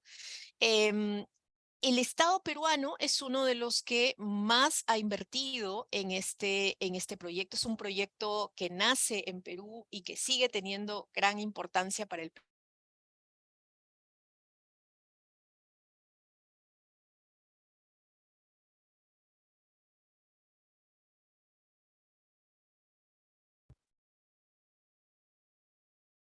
Aló, perdón, ¿se me escucha? ¿Sí? Me fui un momento, ahora regresé, ¿sí? Estoy acá. Se me fue unos momentos el internet. ¿Se me escucha bien? Sí, perfecto, Perfecto, ahora. Sí, perfecto. Hubo una pequeña caída, pero ya recuperamos la señal. Sí, Perfectamente, Diana. sí. Hubo una pequeña caída, mil disculpas. Creo Vuelves que a ha sido compartir el pantalla internet y por acá. retomamos. Sí, ahí estamos, ahí estamos. Perfecto, perfecto, Diana. ¿Sí? Seguimos entonces, sí, disculpe la caída. Otro de los elementos importantes que hay que tener en cuenta en este proyecto es que no inicia el proyecto como un trabajo de puesta en valor en conjunto con las comunidades, ¿no? Eso a lo largo de los años ha sido de alguna manera corregido. Es decir, cuando se empieza el 2001 a determinar los tramos del Capajñán, a ver cuáles iban a ser incluidos a la lista de patrimonio y a trabajar con los otros países, el componente de trabajo y de cogestión con las comunidades no existía. La cogestión o digamos un modelo de gobernanza territorial e indígena es un componente que acompaña al proyecto en los últimos 10 a 5 años, es decir, es un componente mucho más reciente. En los inicios, y quiero que se entienda, el inicio del proyecto fue básicamente de investigación científica académica. Y con lo largo de los años, este proyecto ha ido tomando otras vertientes, ¿no? Una de esas vertientes es el trabajo territorial con las comunidades. Aquí, por ejemplo, ustedes ven a las comunidades recorriendo el camino para hacer una demarcación espacial, territorial de los límites del camino y de los espacios que pueden ser considerados dentro de las zonas de amortiguamiento. Y eso es muy interesante de ver. Fíjense ustedes, estas imágenes registran el trabajo de los arqueólogos, de los geógrafos, de los antropólogos, junto con las comunidades, tomando decisiones de las delimitaciones y del uso de los tramos en conjunto. Repito que esto no ha sido una característica que aparece desde el inicio del proyecto, sino que es un modelo de gobernanza que empieza a trabajarse a lo largo ya de avanzado el proyecto. Ahí ustedes inclusive ven algunas imágenes de profesionales como arqueólogos que están mostrando los mapas a las comunidades indígenas para terminar trabajando esas demarcaciones y esas delimitaciones y establecer los usos de estos tramos de forma conjunta. Pero eso ha sido un proceso largo, no ha sido un proceso fácil. Han habido, por supuesto, conflictos a la hora de determinar cuáles iban a ser estos tramos y cuáles iban a ser esos usos. Por supuesto que también no necesariamente hay acuerdos por parte de las poblaciones en torno al uso turístico de los tramos tramos. Algunas poblaciones rechazan el uso turístico de los tramos y algunas de las poblaciones sí están de acuerdo con el uso turístico. Entonces, por supuesto que nos encontramos con, digamos, diversidad de opiniones, diversidad de tratos en torno a este territorio, a este bien patrimonial. Aquí también tienen una imagen un poco de esa geografía que recorre el Perú y que recorre gran parte de Sudamérica, que permite hacer estos encuentros. ¿Cuáles han sido los riesgos que ha tenido este proyecto identificados por varios organismos, entre ellos el ICOMOS? ¿Cuáles han sido los riesgos? Los riesgos han sido la intervención o la presencia de una agricultura mecanizada, la iluminación artificial de alguno de estos tramos, la extracción de minerales. Recuerden que el Perú sobre todo es un país minero con grandes asentamientos mineros y gran parte de la extracción de minerales irrumpe y digamos que puede producir incluso la destrucción de algunos de los tramos del Capajñán. Entonces estamos entre la actividad minera que suponen un componente muy importante para la economía peruana y la preservación de gran parte de estos caminos, ¿no? Entonces ahí hay una serie de conflictos que también es importante mencionar: extracción de minerales, la recolección ilegal de elementos que forman parte de piedras, por ejemplo, ¿no? Invasión urbana de los tramos, la ocupación de infraestructura de los tramos, ¿no? Entonces hay muchos de los tramos del Capajñán que pueden estar en condiciones de vulnerabilidad.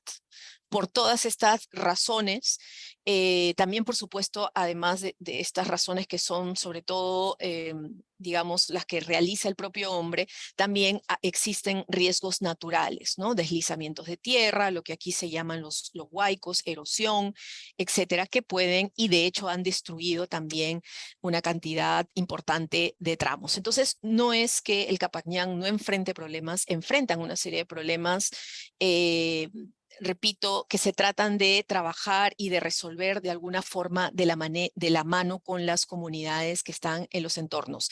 Pero evidentemente hay que tener en cuenta que, como ya les decía hace unos momentos, no hay necesariamente un consenso al interior de las comunidades de cómo usar estos caminos. El Estado tiene una posición y muchas veces lo que se trabaja es intentar también mediar o intentar resolver los conflictos en torno a este territorio. Importante también mencionar que hay muy poca o prácticamente nada intervención de la empresa privada en este tramo, en este proyecto del itinerario cultural del Capajñán, salvo el uso de las distintas actividades económicas que puedan haber en las zonas donde pasa el Capajñán.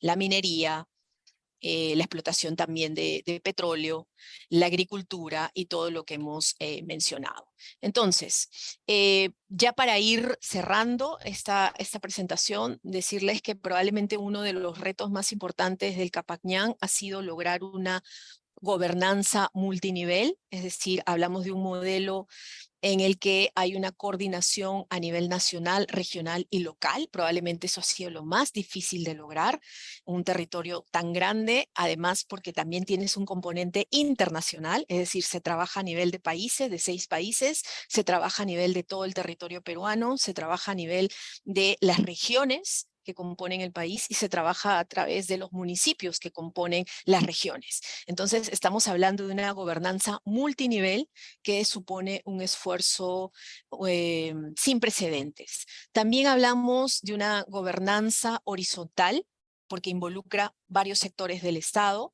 el turismo, la cultura, el patrimonio y, por supuesto, muchos de estos sectores también tienen que sentarse a hablar con el Ministerio de Minas, con el Ministerio de Trabajo y Comunicaciones, con el Ministerio, es decir, hay una gobernanza horizontal que es importante y no es fácil, no ha sido fácil para el Ministerio de Cultura convencer a otros sectores del propio Estado de la importancia del Capajñán, ¿no?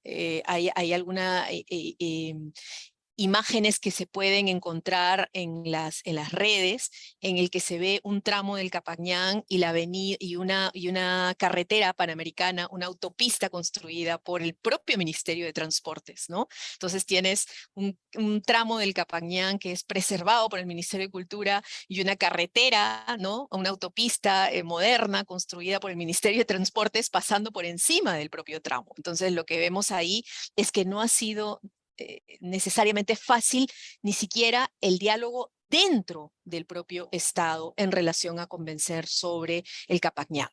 A ver, hay un elemento que es claro también en este caso, y es que el Capañán cruza todo el país. Por lo tanto, es muy difícil decir que no hay otros sectores, otras actividades, otras ciudades, otros intereses que se crucen y que puedan enfrentarse de alguna forma con el interés de preservar el Capañán. Bueno, también tenemos que hablar aquí de esas, del Capañán como una ruta cultural que tiene que seguir toda una serie de principios y de modelos de gobernanza, en el cual la cooperación público-privada no es la característica más fuerte. Hay que analizar quién controla estos bienes patrimoniales, ¿no? Que básicamente los controlan las propias comunidades, qué elementos de negociación hay entre el Estado y las comunidades, qué reconocimiento y aceptación mutua de qué es lo que se está entendiendo por patrimonio. Yo recuerdo cuando empieza este proyecto, allá por el año 2001, en el que yo ya estaba trabajando vinculada al proyecto. En ese momento estaba trabajando vinculada al proyecto. Fue muy interesante ver que los funcionarios que hablaban desde el Ministerio de Cultura del Capañán como patrimonio, hablaban de un concepto más académico que no era entendido por las comunidades indígenas. Para ellos ese camino era el camino que usaban, era el camino por el que transitaban, era el camino que se convertía en una vía de comunicación, y el concepto patrimonio no era algo que ellos necesariamente entendieran ni quisieran considerar. Por lo tanto, ha habido un trabajo muy importante en el territorio con las poblaciones para poder hablar el mismo lenguaje. Por lo tanto, ha habido negociación, ha habido reconocimiento, ha habido aceptación mutua, ha habido trabajo de reciprocidad y ha habido, por supuesto, también la búsqueda de intereses compartidos para poder sacar adelante este proyecto. Vamos a ver qué es lo que ocurre a partir de ahora con el futuro del Capañán. Vamos a ver qué nuevas negociaciones, qué nuevos hitos. La declaratoria como Patrimonio Mundial ante UNESCO fue uno de los hitos. Vamos a ver cuáles son los hitos a futuro, pero seguramente lo prioritario va a seguir siendo conservar el camino de la manera y con los usos que las poblaciones originarias le dieron, y sin, digamos, que puedan presentarse conflictos con el uso contemporáneo de estos mismos territorios. ¿Sí? Entonces, bueno, quedo acá atenta a que podamos absolver dudas o conversar también con Ana Rosa sobre los dos casos que hemos presentado. Muchas gracias. Quito también el PowerPoint, dejo de compartir, ¿verdad? Perfecto. ¿Sí? Bueno, sí, si puedes. Perfecto, pues Ahí está. muchísimas gracias, Diana. Yo creo que estamos todos encantados porque estamos aquí escuchando y comentando lo mucho que aprendimos esta tarde con las dos. Dos casos aparte complementarios muy distintos, con enfoques, recursos en comunidades y con una territorialidad también tan distinta que en realidad nos abre un poco la visión pues a todos los que tuvimos la suerte de participar aquí. No hay muchas preguntas por el momento, pero Nenusa y yo tenemos alguna. Entonces, la directora va a formular la primera. Buenas tardes. Nada, felicitaros a las dos, tanto a Ana Rosa como a Diana. Ana Rosa, realmente tu itinerario cultural, bueno, es una preciosidad, porque, bueno, los jardines históricos son unos diseños extraordinarios y, bueno, pues todo lo que comentaba sobre ellos realmente es excelente. Te doy la enhorabuena por todo el trabajo que habéis realizado. Y Diana, te estaba escuchando y me estaba sintiendo realmente representada en muchas de las cuestiones a las que hacías referencia. Como ruta, como tú bien comentabas, en donde las comunidades locales están tan tremendamente vinculadas a esos caminos, entiendo perfectamente, bueno, pues todas las dificultades que habéis tenido a la hora de tramitar el expediente y a la hora de proyectar el futuro de todo lo que es esta ruta andina, ¿no? De todo lo que comentaste, bueno, pues sí me gustaría preguntarte el tipo de protección que existe con respecto a la ruta, si hay una protección específica de cada uno de los países, si el tipo de protección es la misma. Compartía contigo también, bueno, pues el tema al que hacía referencia del problema que siempre existe con el desarrollo de las infraestructuras, sobre todo en este tipo de vías culturales o rutas culturales, ¿no? En donde el choque quizás entre lo que es el desarrollo económico o lo que es el desarrollo de las infraestructuras y lo que es la preservación de un bien cultural o, bueno, pues de un bien que está protegido, ¿no? ¿Qué es lo que debe de prevalecer, ¿no? Realmente, ya te digo, me siento muy identificada en casi toda tu exposición, porque bueno, el Camino de Santiago en nuestro territorio tiene todas esas vicisitudes casi exactamente iguales. Entonces, me gustaría saber, por un lado, qué tipo de protección tenéis con respecto a lo que es la ruta esta andina. Y ya hablaste de la dificultad que supone la coordinación entre las diferentes entidades e instituciones que formáis parte de la gestión de este bien patrimonial, patrimonio mundial, ¿no? Entonces, por un lado, saber la protección y por otro lado, saber cómo os coordináis a nivel países y a nivel diferentes estados o diferentes localidades por donde atraviesa la ruta. Sí, el modelo de gestión es un modelo público, 100% público, lo maneja directamente el Ministerio de Cultura, pero sí es cierto que es bastante complejo porque hay un comité nacional que es el que coordina con los otros 5 países, pero aparte de eso hay comités regionales con los cuales se va haciendo un trabajo muy minucioso ya en territorio, y aparte de eso, evidentemente, en estos comités regionales participan las comunidades indígenas. Entonces, hay varios niveles ahí de coordinación a nivel internacional, a nivel de hecho, hay personas identificadas como puntos focales, que son los que trabajan con sus pares en los otros países, pero toda esta organización está dentro del Ministerio de Cultura. Cada uno de los países lo tiene dentro de instituciones distintas, no necesariamente todos son dentro del Ministerio de Cultura, ¿no? Entonces, claro, eso le da una complejidad bastante grande, sobre todo a nivel interno, ¿no? De cómo se trabaja con esos comités regionales.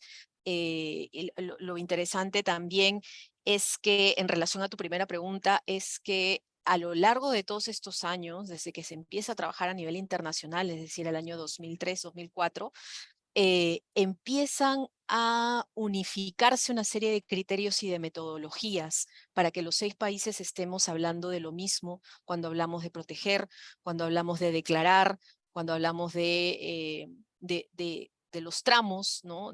Y cómo vamos a considerar esos tramos dentro de las declaratorias. El primer nivel de declaratoria es la declaratoria a nivel nacional, es decir, cada país, para poder trabajarlo y haberlo presentado como patrimonio mundial, tiene que haber hecho una primera declaratoria como patrimonio nacional, dentro del marco del patrimonio inmueble arqueológico. Entonces, dentro de eso, se ha hecho una primera declaratoria nacional que lo protege a nivel del Estado, de los territorios, para luego, a partir de ahí, poder postularlo y presentarlo como parte de esta colección de tramos, digamos, que ya integran dentro de la lista de Patrimonio Mundial. Entonces, sí, el esfuerzo es de coordinación, es muy grande, es un reto. No siempre los 6 países han estado de acuerdo, no siempre dentro de la comisión, de las comités regionales las cosas han sido maravillosas, pero lo cierto es que creo que el gran reto ha sido siempre mantener el diálogo, ¿no? Nunca cortar el diálogo, mantener el diálogo. Y ojo que hay un elemento muy importante que no estoy tan segura que se presente en las características de los itinerarios europeos, y es que aquí el cambio de autoridades es permanente. Entonces se han enfrentado los ministerios de cultura a cambiar de ministro cada 3 meses, ¿no? En algunos casos, o sea, llegamos a cambios muy grandes, y eso también ha pasado, por suerte, y creo que ese es un acuerdo también de muchos de los países, que no siempre se ha respetado, pero se ha tratado, de que el equipo técnico del Capacñán no se ha tocado. Pero sí la mirada, sí las autoridades, sí las cabezas de estos proyectos han cambiado muchísimas veces, y eso ha supuesto muchos avances y retrocesos, ¿no? Volver a conversar algo que ya se había acordado, volver a convencer al otro país de algo que ya se había acordado, porque el nuevo ministro tiene una mirada diferente, ¿no? Entonces creo que eso ha sido realmente un reto bastante grande para este itinerario del Capacñán. Sí, por eso precisamente Diana lo planteaba, ¿no? Me imagino que las dificultades son tremendas en ese aspecto, ¿no? Si ya es difícil en la casa de uno propia, bueno, pues Así es. gestionar, me imagino que cuando dependemos de muchos organismos, pues todavía muchísimo más. Muchísimas gracias por vuestras intervenciones. Y nada, enhorabuena a las dos. Muchas gracias. Están empezando a llegar preguntas, entonces las que tenía previstas yo me las voy a guardar, porque yo creo que lo importante es aclarar las dudas que están llegando. La primera es de Alba y plantea: hola, cuando hablamos de la certificación Biosphere, ¿sería aplicable o implementable a vuestras propuestas? Pregunta ambas. En principio tiene más que ver, creo, porque en realidad es un sistema de gestión y posicionamiento como destino sostenible. A lo mejor al caso de Ana Rosa, no sé si algunos de los o también en el caso de Diana, pues podéis contestarle a esta pregunta que la formula en este caso Alba. Bueno, son certificaciones diferentes y no son excluyentes, definitivamente. Cierto es que Biosphere es una certificación de destino sostenible, y un destino puede optar a esa certificación, y puede ser que coincida que un jardín histórico esté incluido como parte de ese destino, pero son cosas diferentes, ¿eh? Sí, Y no no, excluyentes, todo lo contrario.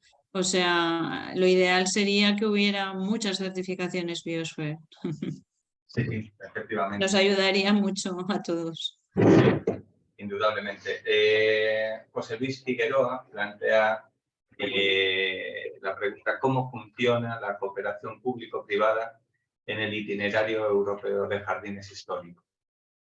Bueno, en realidad somos una asociación de entidades públicas y de entidades privadas. Es verdad que puede ser que la mayoría sean públicas, porque, bueno, pues los jardines históricos suelen estar, digamos, gestionados o ser propiedad de entidades públicas. En algunos casos, pues pueden ser propiedad de entidades públicas y a lo mejor haber delegado la gestión en una entidad privada, pero sí que es verdad que la mayoría son entidades públicas.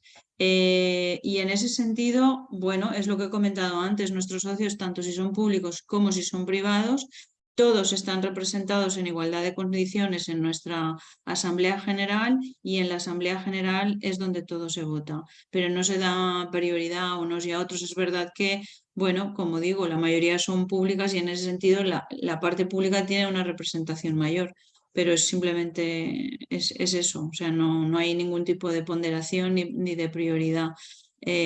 Somos totalmente asamblearios, todas las decisiones son asamblearias con todo lo bueno que eso tiene y a veces, pues bueno, ya sabéis que ralentiza un poco los procesos, etcétera, pero es como tiene que ser. Perfecto. Hay una pregunta que va dirigida a las dos, de Fernando Hércole, que ahonda un poco en el tema de la gestión de los espacios. Habla del concepto de conservación, yo creo que también tiene que ver con el uso, aprovechamiento, y a lo mejor lo podemos relacionar incluso en el caso del Capac Yang, ¿no?, con la presentación del patrimonio cultural inmaterial, porque estamos hablando de un patrimonio vivo, de un patrimonio en el que los usos, digamos, las tradiciones están presentes y de alguna manera es cómo se conservan esos bienes desde un punto de vista tanto material como inmaterial. ¿Cuáles son las propuestas concretas que se hacen para lograrlo? No sé si a lo mejor Diana puede, o Ana Rosa, que... No como queráis, de verdad que no. Ana Rosa, adelante, que ibas a Sí, participar. pero vamos, no, a ver, esto es un punto muy importante desde la conservación de cada jardín, digamos que es una responsabilidad del jardín, desde la gestión propia del jardín. ¿Qué es lo que se hace desde la asociación? Pues obviamente desde la asociación se pone en valor ese patrimonio y eso es algo que a la vez ayuda a su conservación. Por otra parte, por ejemplo, desde la asociación se impulsan iniciativas como, por ejemplo, solicitar proyectos europeos que nos pueden dar fondos que ayuden a esa conservación. Desde la asociación se ponen en marcha, por ejemplo, nuestro foro anual con temáticas que en muchos casos, bueno, las temáticas las decidimos también entre todos los socios y en muchos casos son temáticas que tienen que ver todo con la conservación. Por ejemplo, este año nuestro foro siempre tiene digamos, dos partes. La primera parte que es más general y la segunda que la llamamos Lights and Shadows, que es como las luces y las sombras en la gestión de los jardines en este caso. Y este año está dedicado a la gestión del agua por el importante problema que está suponiendo el agua ya para todos y más en los jardines que son, digamos, intensivos en el consumo de agua. Entonces, bueno, pues todo está relacionado al final. Nosotros impulsamos iniciativas que ayuden a los jardines a nivel de conocimiento y de herramientas en la conservación, pero digamos que lo que es la política de conservación de un jardín se lleva desde el jardín. No sé si he respondido a lo que se estaba preguntando. Pero digamos que ese ya es un aspecto técnico de cada jardín que es responsabilidad de pues los jefes de jardinería del jardín. Nosotros desde la asociación como tal no entramos en cada jardín en cómo conservar. Sí que tenemos claro que desde aquí se tiene que aupar todo lo que sea ayudar a los jardines para que, bueno, pues para facilitarles el trabajo.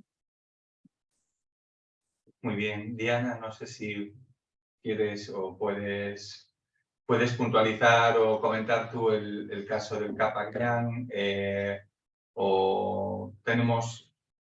Diana, Pregunta. sí, Se perdón. me está medio cortando ahora, disculpa. Nada. Digamos, la cuestión era de Fernando Hércole, estaba relacionada con el tema de la conservación y hablábamos un poco de cómo cada decisión tomada afecta de alguna manera a lo que es el patrimonio construido, al patrimonio material, pero también al inmaterial. ¿Cómo lo venís gestionando del Capac Yang, por lo menos en los tramos peruanos del Capac Yang? Esa es una buena pregunta y de hecho me permite responder otra que han planteado ahí en el chat sobre qué pienso, cuál es mi opinión en relación al que el Capac Yang no se ha usado, sí, no se ha usado turísticamente. A ver, como yo les decía, el proyecto nace como un proyecto de conservación y puesta en valor del patrimonio, sobre todo patrimonio construido. y basado básicamente en arqueología inmueble, también mueble, por cierto. Ese era el enfoque inicial. Luego de varios años, acuérdense que la Convención por el Patrimonio Inmaterial se firma en el 2003 y se hablaba de diversidad cultural en el 2005, es decir, el Capañán es previo a esos acuerdos. Es recién después de varios años que empieza a trabajarse también el componente ya no solo de patrimonio arqueológico, mueble, sino que también empieza a trabajarse los otros aspectos, el concepto de paisaje cultural, empieza a trabajarse también el patrimonio inmaterial, es decir, todas las festividades, conocimientos, lenguas, costumbres de las comunidades vinculadas al Capañán, ¿no? Entonces, incluso festividades relacionadas al camino, incluso estos conocimientos, estas tradiciones de trueque que se armaban en torno al propio camino, ¿no? Entonces, varias de estas manifestaciones, de estos conocimientos, costumbres, están vinculadas más al patrimonio inmaterial. En relación a lo inmaterial, es mucho más complejo, ¿no? Porque son comunidades que de una u otra forma están incorporando costumbres y conceptos de la vida occidental contemporánea, pero que mantienen alguna de su idiosincrasia, alguna de sus principales costumbres, pero que se ven permanentemente enfrentadas a una cultura moderna, ¿no? Entonces, si bien hay planes de salvaguarda, esos planes de salvaguarda no incluyen todas las manifestaciones intangibles del Capañán. Estamos hablando de un territorio bastante grande. Y también es cierto que se han priorizado algunos proyectos de conservación en algunos sitios arqueológicos. Muy difícilmente podría Capañán tener un presupuesto que pueda abarcar la conservación de todo, ¿no? Entonces se han priorizado algunos tramos, se han priorizado algunos sitios arqueológicos. Sobre el tema del uso turístico, que me parece una pregunta interesante, ¿no? Es bien complejo responderlo desde una mirada occidental, digamos, el turismo es una actividad perfectamente compatible con con un uso responsable del patrimonio. Pero también es cierto que desde la visión y la cosmovisión andina de muchas de estas comunidades, el turismo no necesariamente es visto como una actividad positiva. Por lo tanto, creo que hay que tener un acercamiento y un diálogo permanente con las comunidades para conocer qué es lo que ellos deciden en torno a su patrimonio. Si es que ese patrimonio tangible o intangible están dispuestos a compartirlo, a recibir gente que venga de otros países con otras costumbres, que entren a sus casas, porque muchas veces el tramos del Capañán están vinculados a un turismo rural comunitario, ¿no? En el que las personas se alojan con las comunidades, conocen de cerca sus costumbres, sus culturas, sus lenguas, y no siempre las comunidades están dispuestas a ello. Por lo tanto, me parece que el inicio del Capañán como un proyecto de investigación, luego de puesta en valor, fue un inicio inteligente, ¿no? Pero probablemente ya estamos en el momento en el que pudiéramos empezar a hablar del Capañán como un camino, como una ruta turística, ¿no? En el cual la gestión de esta ruta turística pueda ser, por supuesto, trabajada de la mano de las comunidades y en el sentido, digamos, tomando en cuenta y poniendo en práctica lo que las comunidades permitan que se haga, ¿no? Es decir, digamos, a ver, probablemente mi visión sea una visión de mucho respeto a lo que las comunidades decidan hacer con su propio patrimonio, ¿no? Entonces, ese es algo que podría debatirse, ¿no?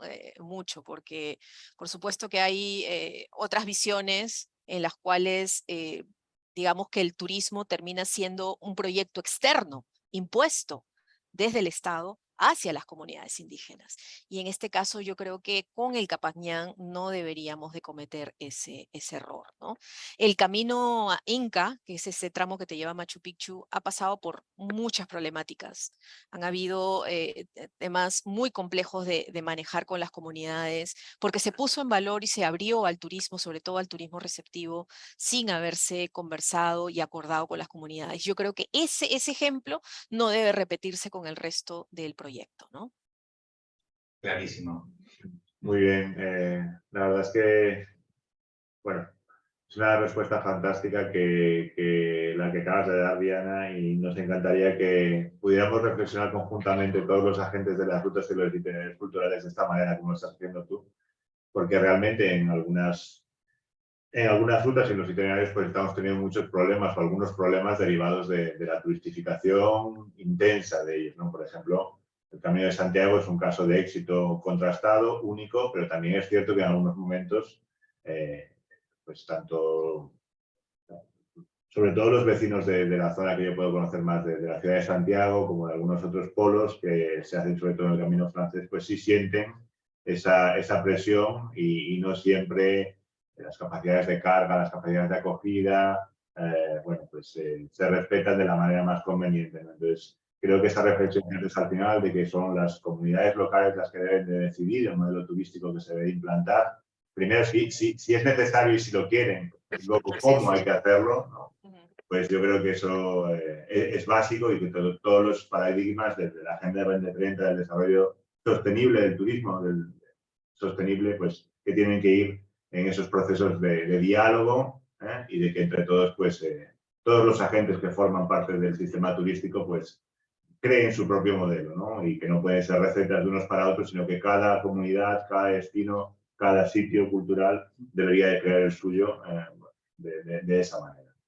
Para finalizar, si queréis, tenemos una pregunta de Hugo Benalcázar, desde Ecuador, que nos pregunta si se está colaborando para hacer del itinerario cultural,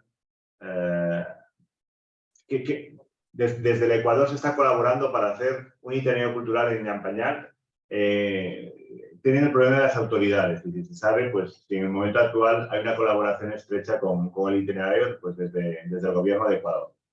No sé si Diana nos puedes contestar. Sí, ahorita hay, a ver, la pregunta es muy buena porque han habido distintas intensidades en la colaboración con los cambios de gobierno, eso es evidente, ¿no? En algunos gobiernos, digamos que el Capacñán tramo Ecuador, ¿no? Como les llamamos, o el Capacñán tramo Bolivia dejaba de sonar porque no era prioridad para el candidato o, digamos, el dirigente del momento. Pero en este momento sí se está trabajando con Ecuador muy bien, con todos los países en realidad, de forma bastante... Ecuador ha sido uno de los que más ha colaborado, de hecho. Ecuador y Chile, ¿no? Chile ha hecho un trabajo súper interesante sobre el Capacñán. Con menos intensidad un poco Argentina y Colombia, también porque los territorios que les tocan son menores, ¿no? Son menores en relación a todo el tramo. Ok. Muy bien, pues no tenemos ahora mismo más preguntas. Podemos ir cerrando la sesión. Si me permitís, agradeceros a las dos las estupendas ponencias y las clarificadoras respuestas que nos habéis dado. Agradecer, por supuesto, a todas y todos los participantes que estáis detrás de la cámara y atendiendo a estas dos días de jornadas profesionales que tratamos de que fueran lo más interesantes. Por parte de los ponentes yo creo que lo logramos, por parte de los organizadores seguro que tuvimos nuestros fallos y disculpar pues aquellos errores que pudiéramos haber cometido o si hay alguna pregunta que no conseguimos transmitir. Y en todo caso, invitaros a participar, a entrar en la web de Rutear y en el caso de que haya alguno de los programas que sea de vuestro interés, a que os inscribáis y a seguir en contacto con este proyecto. Yo creo que por nuestra parte nada más. Nada más, agradeceros a todos la participación, emplazaros a que continuéis informándoos de las actividades tanto en el programa de emprendimiento como de acompañamiento que vamos a desarrollar en los próximos meses y nada, agradeceros la participación sinceramente. Muchas gracias a vosotros. Bueno, gracias a todos. Gracias. Hasta luego. Adiós, adiós.